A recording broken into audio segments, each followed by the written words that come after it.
نعم. حصل معي موقف أحب يعني أروي لكم إياه وأروي للأخوة الموجودين كمان إن شاء الله إنه يستمتعوا فيه.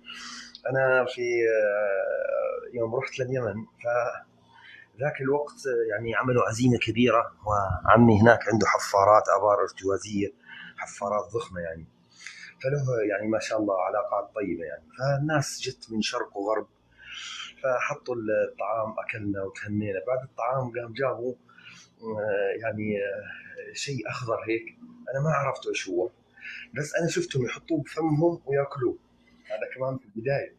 فقمت أنا حطيت وصرت آكل وأبلع.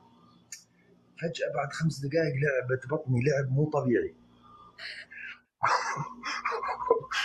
وقمت طلعت برا، لحقوني يعني أنت الضيف، إيش القصة؟ قلت لهم والله يا شباب ما أدري. قال لي إيش سويت؟ قلت له أنتم شفتكم قاعدين تاكلوا